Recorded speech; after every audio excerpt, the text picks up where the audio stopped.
Today's episode is brought to you by Pathlight.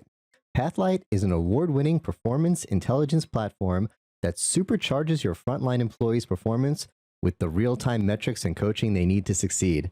Head over to pathlight.com to request a product demo. That's pathlight.com for a demo. And now, on to today's episode. Okay, welcome everyone to another CXperts podcast where we dive into hot topics and trends around customer experience with thought leaders and luminaries from the world's most recognizable and fastest growing companies. I'm your host today, Alex Kvamme, co-founder and CEO of Pathlight.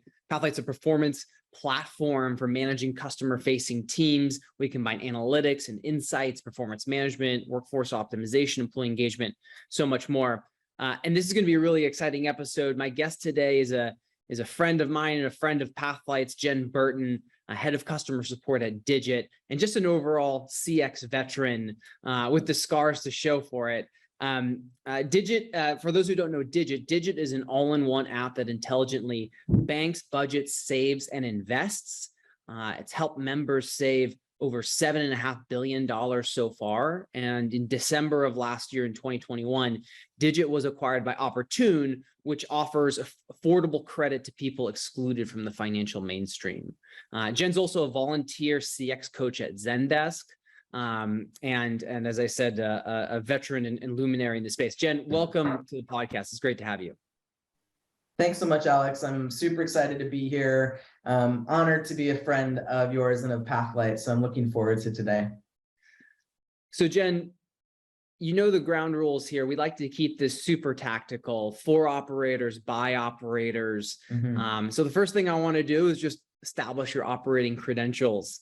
And it's a long list. And so just looking back, to the turn of the millennium, you worked at Amazon customer service in 1998, from 1998 to 2000, and I'll get into the rest of it. But what was customer service at Amazon in 1998? Well, when I started there, Amazon was books only, and so we were working at terminals using Unix to answer customer emails. We did have some phones, but the focus at Amazon at that point was emails. While I was there, we launched CDs. We launched an auctions product, it was pretty wild. It was pretty wild in the early days. We had a great time. How big was the team at that time? I think the CS team at that time was 400 folks, all full-time employees working round the clock. In one office in downtown Seattle. We shared desks. We had a great time. That's so cool. And so you're at Amazon for 2 years, and then you held a variety of customer service roles, and then also it looks like product marketing and product management, community management, and then the other thing that kind of jumps out to me is your 7 years at Fandom as VP of community. And then you kind of move from community to customer success, customer operations, and then head of customer support at Digit. So I'm guessing you go where the fire is, and you'll wear whatever hat you need to wear. Give me just, I'm just curious, this detour into product marketing and product management. What was that about? Well, I think I will, let's put aside product marketing because it wasn't that long of a tenure. So I don't have much interesting things to say about that. But product management, really for me, my PM roles were customer facing. These were building tools and features that directly work, that our customers directly use. So it was a natural progression for me from having a deep understanding of what customers want, how they move about, questions they have, to be able to move into product management and anticipate those questions and solve them in the product before the customer ever saw them. Yeah, it's something, very often the folks in customer service, they develop a product sense, and they have to. And very often it's a great segue into product management as a career. But I think the siren song of customer support was too strong for you, and you went back into customer support. And And I think my first topic that I want to discuss with you is going to key off both your experience at Fandom and at Digit, which is this very common challenge for our CX leaders, which is going from one product to multiple products, or in Fandom's case, one game to multiple games, or one line of business to multiple lines of business. Obviously, you've got the cold start problem of starting a CX organization at the founding of a company or the initial product, but then that problem repeats itself as you go from one to many. And in fact, I bet you there are some added difficulties because there's already a specific way of doing things. You might need to kind of change that momentum for other products. But maybe help us understand, or first maybe like, what was your experience going from one to many, both at Fandom and at Digit? What kind of challenges are you always encountering when you're doing that? And then how do you navigate that successfully? Right. That's a great question. With the challenges, the number one challenge when you go from a singular focus with one team into having to then build teams to support multiple products is going to be change management. How do we work with our teams to help them feel confident and understand what's going on, to decide whether we're going to have folks working hybrid or not, and then to just be part of a team that's growing. When I started at Fandom, I think there were less than 50 employees. When I left, there were a little over 300. We had been through an acquisition. So it was change management, I think, when leading teams and adding products and adding complexities and growing at Fandom, a sales function and a marketing function is really about supporting those folks who are working on the products and providing support to our members. That's really what I see my main role as a leader is really helping, those team members be successful. So let's double click into change management, because it's a big term and it means a lot of different things, and a lot of different things you run in parallel. But if you were to, with limited time and resources, if you had to roll out a new change or roll out a new business line or product or workflow or something like that, what are the key fundamental tenets of change management that our audience would, should get right? 1, 2, and 3. What are the priorities there? Yeah. Well, my first priority as a leader when there are changes coming is I need to have a deep understanding of the what and the why. What is the new product? Why are we doing this? Why do things need to change in customer support? And then how we'll do that. And the reason why it's so key for me to understand is because then I'm responsible for coaching and teaching the various teams about these changes. And from there, I think with Digit last year, we rolled out a banking product that for the first time in Digit's history required live phone support. So what was key for me to be successful there last year was I knew I needed to bring in 1 or 2 leaders who had managed teams who were focusing on live phone support. And from there, we needed to build a team who were ready to hop on the phones. We expanded the Digit support team, almost doubled it last year. And so we go back to the topic of change management. We need to be planning. We need to be ready. We also need to be really flexible because I think, as we all probably know in our careers, change happens, but sometimes it's not the change we expected.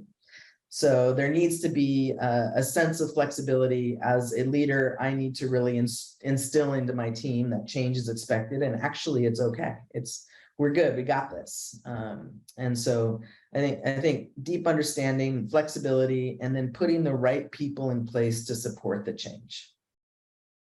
So I like that. I love that first thing is you understanding the why of that change, and really making sure that that you could explain the reasoning and the nature of those changes, both to your leadership team as well as any front, the front line as well. That makes tons of sense.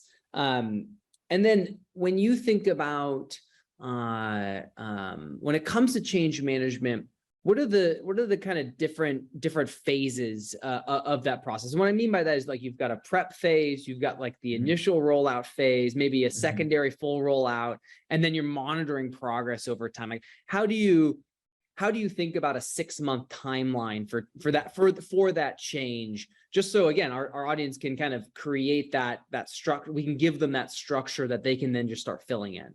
For sure. I mean, at startups, the CS org needs to be very close with the product org. We need to understand timing. We need to understand impact. We need to understand their goals and their vision for the products, because from there, we need to start modeling. We need to start modeling out staffing plans, hours of support, channels. And what I do there is, so I have an understanding of the general contact per user we see at Digit.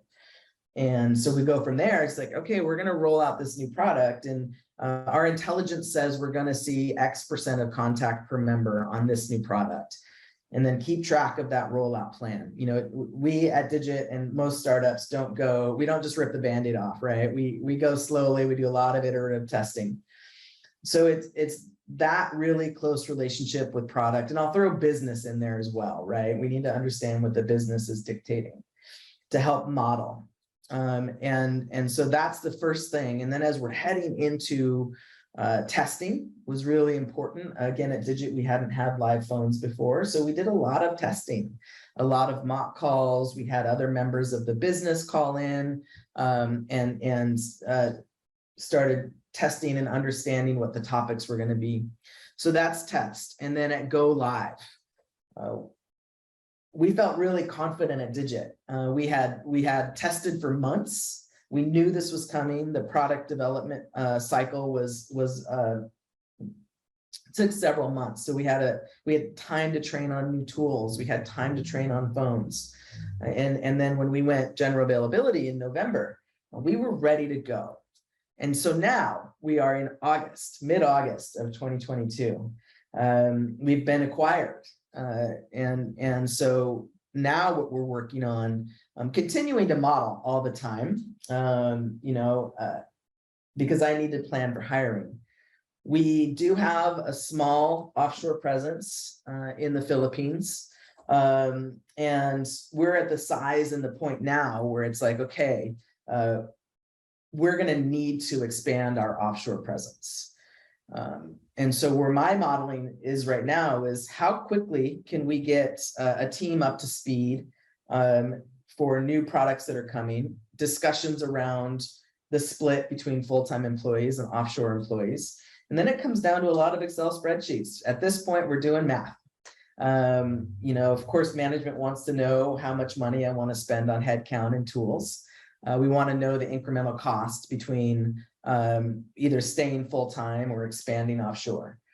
And so that's where I am right now in leading the team at Digit, is getting down to understanding how and when we expand and what the split will be between full-time and offshore. I have no intention of ever going fully offshore. Philosophically, I don't believe in that.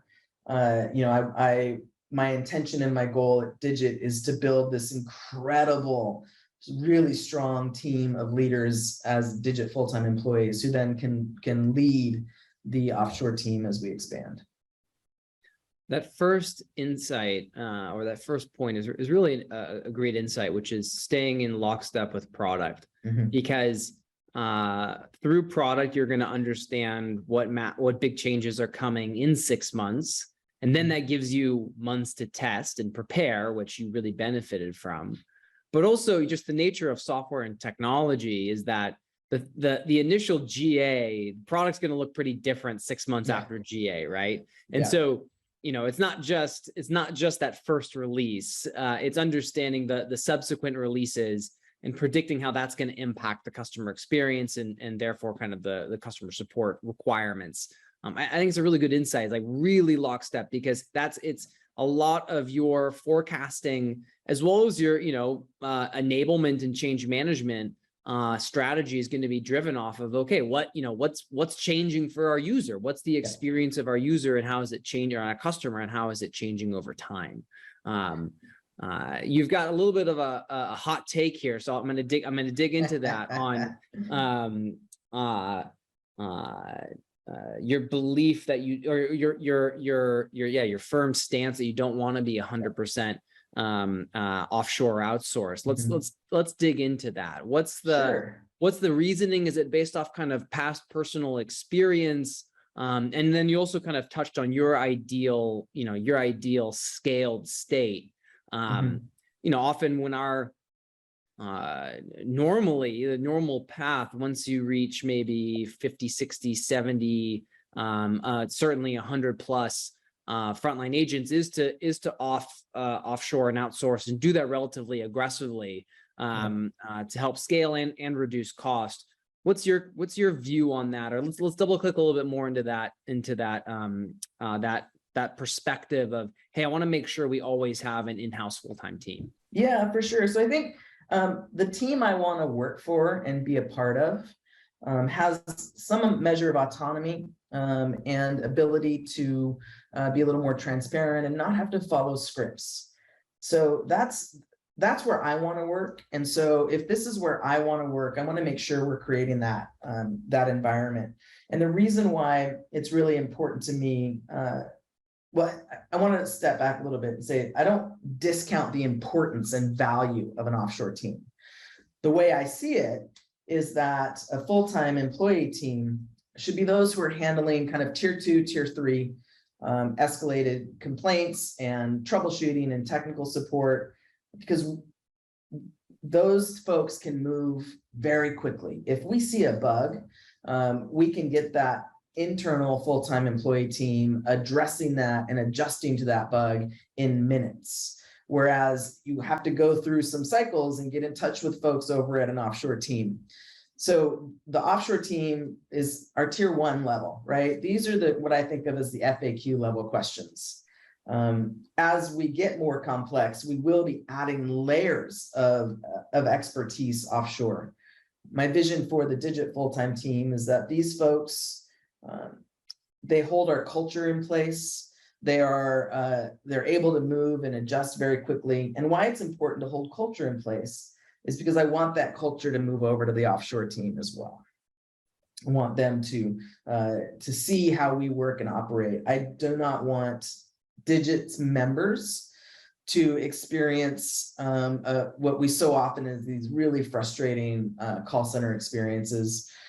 I don't want that to be what our members experience. I want our members to walk away from every interaction with Digit, whether it's offshore or in-house.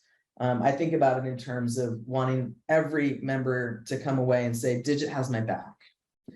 And culture is a big part of a CS agent being able to have the customer's back. I want these agents to be a part of Digit in a very clear way. That's great. Yeah. And it sounds like your strategy to scale is just to think about, hey, I'm going to scale tier 1, or I need the ability to scale tier 1, and eventually if there comes multiple tiers, tier 2 even, and I'm going to do that via outsourcing and offshoring. But the nature of the product and the customer experience that you want to drive, as well as, and I love that call, the company you want to work for, is one where those thorny problems, you've got a team of highly trained, highly motivated believers who can act obviously with the customer's best interest, but also cross-functionally and really drive change very quickly on the product side to not only solve that one customer's issue, but prevent those issues from happening in the future. Right. And at Digit, one of the things that I actually do anywhere I work and have put in place in Digit is a support operations team. And those folks are support experts. They've come up through, they've been customer service and customer support folks for a long time, and they partner directly with product. And it's a two-way street. The operations specialists are responsible for getting product changes, new features, that training and communication over to the CS team. So that is email macros, help center articles, announcements. And then the other direction is getting that voice of customer back to product and business. So it's this, it's this full circle, makes a tremendous difference. I think every one of us has experienced that situation where we learn about a feature or a change from a customer. That's pretty rough. So that's why the idea of a support operations, we call them different things at different companies, is so important to me to build a really high functioning CS team. You are it harkens back to your point on staying in lockstep with product and that support operations team. It sounds like that's the bridge, and that's the team that is going to make sure that the frontline customer facing support folks are experts in the current version and the latest and greatest, so that you can avoid that issue of learning of a change in our feature via an inbound ticket, which, as you said, we've all experienced. It's not the most pleasant experience. So that's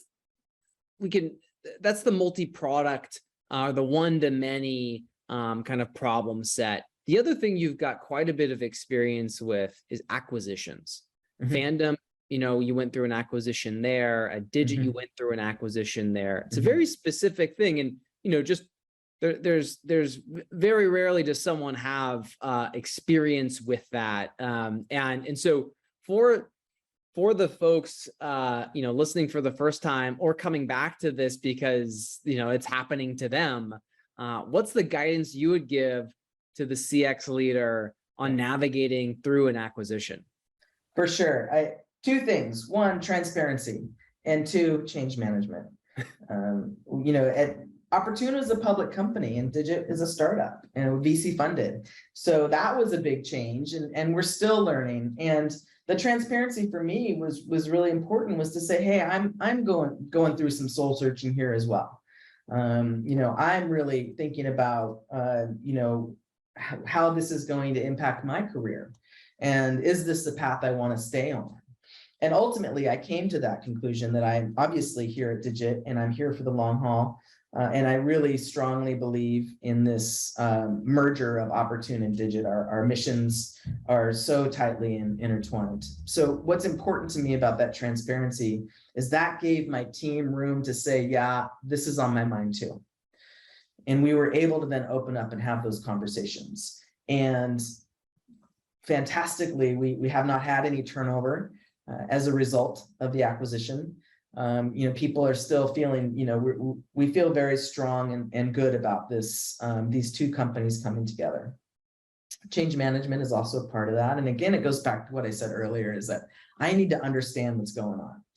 I was fortunate enough to come in kind of towards the tail end of due diligence. And so had an opportunity to meet with folks from Opportune to really understand the nuts and bolts behind the acquisition and the decision. And that set me up to be able to show the team that I have confidence in the leadership at Opportune, and that I have confidence in what a great match this is. So I think those two, and then there's obviously answering questions, right? What's a restricted stock unit? How does this impact my compensation? Are we going to have to become a part of the Opportune customer support organization, or do we stay independent? And all of those things, these questions that are natural, that come up with such a major change, is really just about communication and transparency. And I go back to, like, that's what I want to, that's the environment I want to be in. And so that's the environment I'm going to work hard to create for my team. So I'm in total agreement with you. When an acquisition happens, people kind of revert to the base of like the Maslow hierarchy of needs, right? The first question is like, do I have a job, right? Yes. What's that job look like? Yes. Is anything affected that I thought was stable, right? And I think what you're saying is obviously anticipating those questions, understanding those answers, maybe addressing them at the onset, in that memo or in that all hands to relieve as much uncertainty as possible. Because, and at least from my perspective, the killer of momentum, of morale, is not the decision, it's the uncertainty, right? Yes. It's the lack of clarity, and it's the lack of transparency. So again, I mean, you're right. It's just change management once again. And so it's understanding the why and communicating very transparently. That makes sense. When it comes to, so you have a parent company now, and in any scenario, there's that parent company has its own kind of customer service functions, its own team, its own resources, and also its own strategy, and maybe even its own view of customer experience. So, again, as a leader, how do you kind of navigate and interact and help kind of lead that charge of whether you guys are coming together more directly or more indirectly, whatever the strategy may be? But how do you think about just interacting with another set of peers and leaders who have a different business that they've been supporting, and maybe a different mindset on CX? Yeah, I mean, I'm still learning. Opportune is a much larger company. They have a pretty large CX organization, and they're also split into multiple products, just as Digit is. So they have credit cards, they have loan products, and so they're functioning. They function as business units as well. So how do we do this? And what I'm learning is, who my peers are. One of the things I'm really excited about has been this opportunity to learn from the CX leaders at Opportune, from their retail, organization, to the digital and the loan products and credit cards. This is a huge opportunity for me as a leader, is to be able to get to know and partner with folks who have this experience really growing large teams and navigating a lot of change. And so that I'm taking advantage of that, it's selfishly great for me. And we are also learning, I am learning, and are able to kind of start moving some of Opportune's best practices into how we do things at Digit, and vice versa. Right now, the Digit CX organization is very independent, which is really fantastic. We're the banking unit, the banking business unit, and there's not been there's just so much respect that we're the subject matter experts over here, whereas credit cards and personal loans are also their own subject matter experts. So I feel, as a leader who has now been part of an organization that was acquired by a larger company, I feel the respect Opportune has for Digit and for what we've built and who we are and what our culture is. And that has continued to move into other teams. And I'm certainly feeling that with the ability to remain independent and to make decisions that are best for Digit members. I'll summarize the underlying statement here, which is, keep an open mind, and see it as an opportunity to learn and improve. And, again, just restating for the audience, it would be totally reasonable, though you wouldn't make Jen as awesome of a leader as she is, if she was like, hey, I was doing CX at Amazon in '98. Like I've seen it all. I've seen this movie before, and I know what I know it needs to be known. And so I think it's really great to see, and I think that's really the takeaway here is see every opportunity as a learning opportunity and a way to improve your organization, and find best practices that the parent group or your peer groups are doing, and roll them out to your organization. Yeah, absolutely. There's always a way to raise your bar. Yep. And well, I will say this, know-it-alls are super boring. People who think they have nothing to learn are really boring.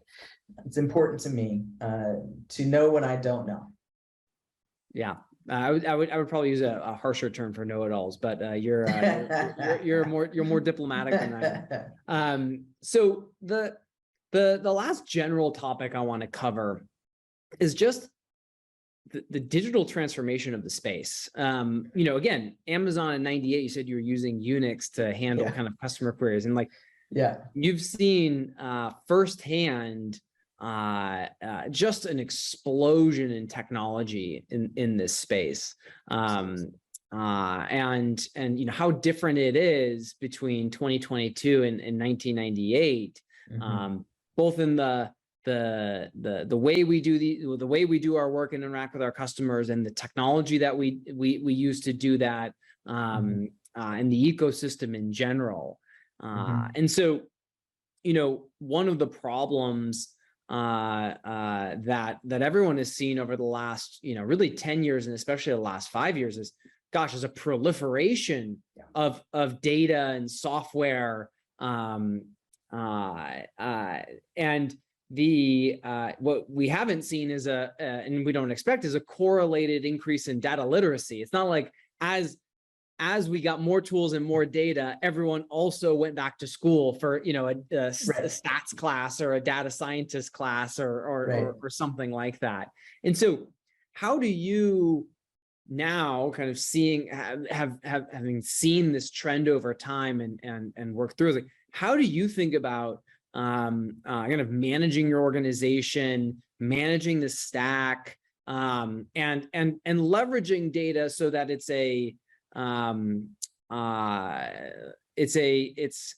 an opportunity, and it's not a hindrance or a distraction? I love that. The data is an opportunity. I'm very data driven. I can't write a SQL query to save my life, so I am dependent on BI tools that someone else has programmed. But data is absolutely key to building a successful team. And you can even use data. I'll say this. People's experience is hard to quantify.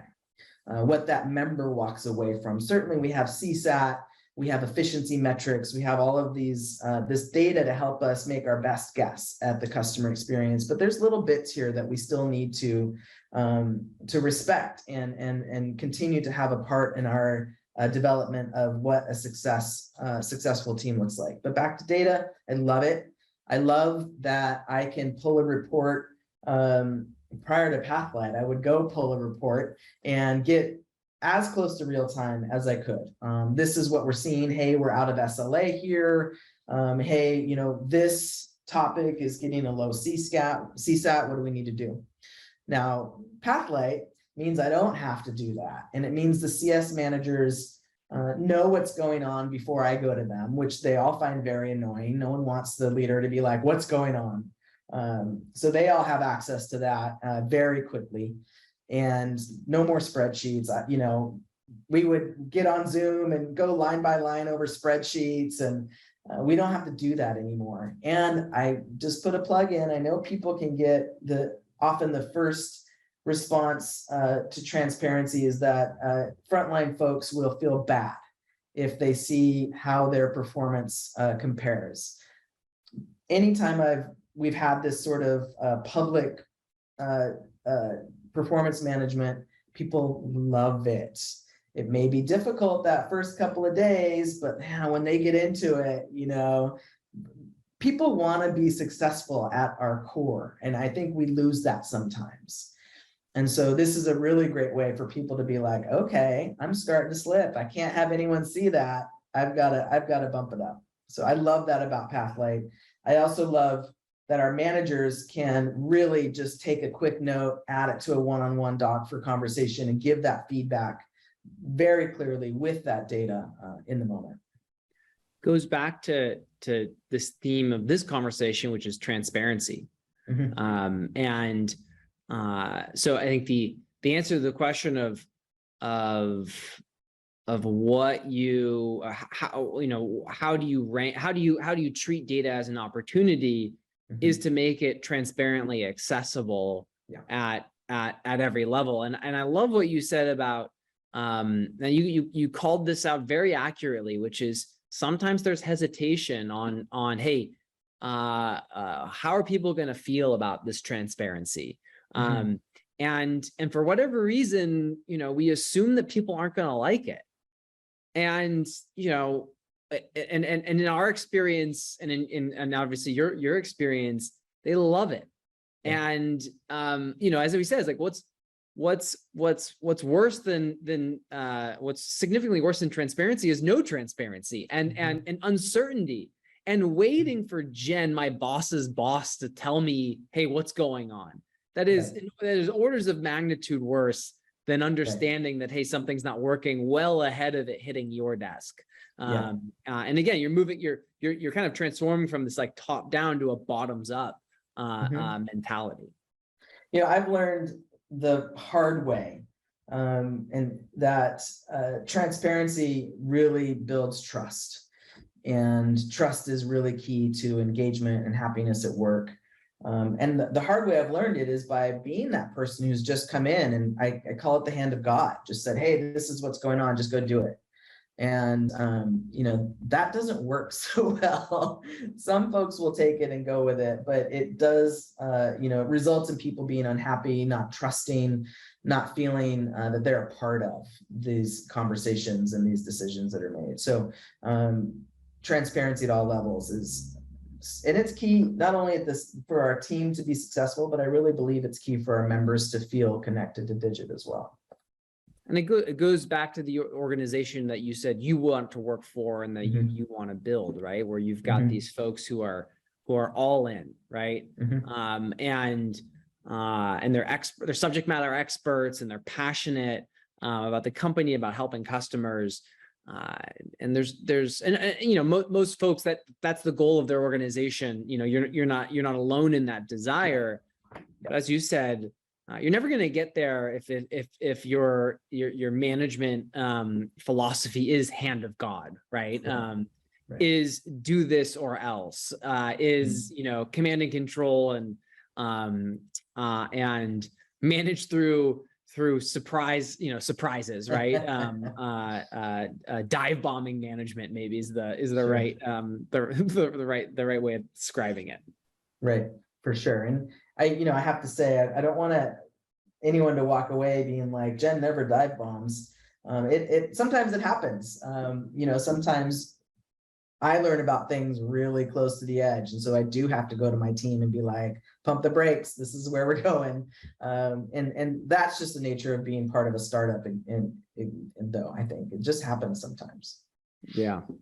One maybe final question before you wrap. So it's customer experience it's important for every industry. It's even more important for fintech, for sure.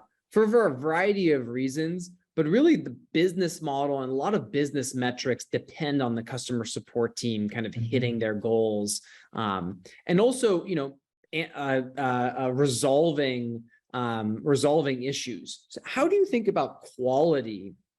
And also scaling quality in a fintech context where the stakes are really high, and making sure that as you scale, you're still ensuring, hey, you're reviewing conversations, you're kind of obviously having a qualitative approach, but you're doing it in a quantitative way, in a kind of structured and measured way. How do you think about quality management as in the fintechs for a fintech company? Yeah, there's several things happening here in fintechs. If we think about it, chiefly, I want everyone to really internalize and understand that we need our members to trust us, because Digit, the product, could mean the difference between being able to pay rent or not, right? And so we're dealing with folks' money, and there's a lot of fear and anxiety around access to funds and emergencies. And when I think about the larger traditional banks, I think about people walking away from them feeling frustrated, that it's a closed door experience. They don't know what's going on. And at Fintechs, we're new. And so people already don't understand. Can we be trusted? What, are we just some fly by night organization that's going to disappear? And so that is also super key. And so when I work with the team, number one, I think about it as far as when we want to look at quality, it has to be fast, but it has to be great. We have a really good response rate on our SLA. We're very happy with it. I would love to get into the minutes on email, but that's what you can do with phones and chat. You get into seconds, and currently email is our primary channel. So I want folks to, someone contacts us and is like, "Where's my money? I need it to pay rent." I don't want them to have to wait a day to hear back from us. There are times, because we're limited by traditional banking transfer methods, that we're not able to speed up those transfers. But I want that customer to walk away understanding. And there are, so that's really key. So fast and great. Now, when it comes, no one's got 100% customer satisfaction. That's just not reality. And so what we do is, we use a QA product, we use a QA program, because I think most of us in CS understand that customer satisfaction metrics are a little loose, because quite often people are rating the product or the policy, not the quality of service they've received. So we use QA as part of getting a really holistic view of an individual's performance. And we're able to really help those folks go to the next level. And I think, so for example, authenticity, people feel it's inauthentic sometimes to throw a cheerful in there, especially if they're having a bad day and they're not super stoked about anything. Going to a member and really working to connect with them can feel inauthentic. And so we do training around that. And how can we adjust our language and our words to get a sense of connection with those members, which then goes back to building trust with them. We've got their money. They need to trust us. Yeah, it goes back to understanding the customer and again, like you highlighted perfectly the stakes of these conversations. We work with quite a few folks in Fintech, and the stakes are always the same. The customer is chatting in from the grocery store line, yes, and in the checkout line. And they are, 5 customers away from having to pay for their groceries. And, the expediency with which you solve that ticket is going to determine, whether it's that's they're successful or not. Can you imagine a more stressful situation? Sure. Sure. It's so important. But of course, I think these organizations are lucky to have folks like you think about and take care of these customers. I think it's a great way to end it. Jen, thank you for your time and your insight. It's been great to chat with you today. For our audience, if you want to get in touch with Jen, I think you can connect with her on LinkedIn. She's also a coach through Zendesk, so I'm sure you can get in touch with her there, and we'll put some notes in the show notes there. If you want to learn more about Digit, go to their website or any of their products, or Opportune for that matter. And if you want to learn anything more about Pathlight and how we help companies like Digit, just go to pathlight.com and reach out. We'd love to talk to you. That's it for us and another CXperts podcast. And I'll just thank you once again, Jen. It was great to have you. Thanks so much, Alex. I really enjoyed these talks. Just another plug for Pathlight. We're having a great time with it. It's actually pretty fun. So thank you so much. I love that. Marketing's always trying to look at ROI, but I think that's the tagline. It's like, we're having a great time. That's great. Yeah. Okay. Thanks, Jen. And, thanks, to our faithful listeners, bye for now.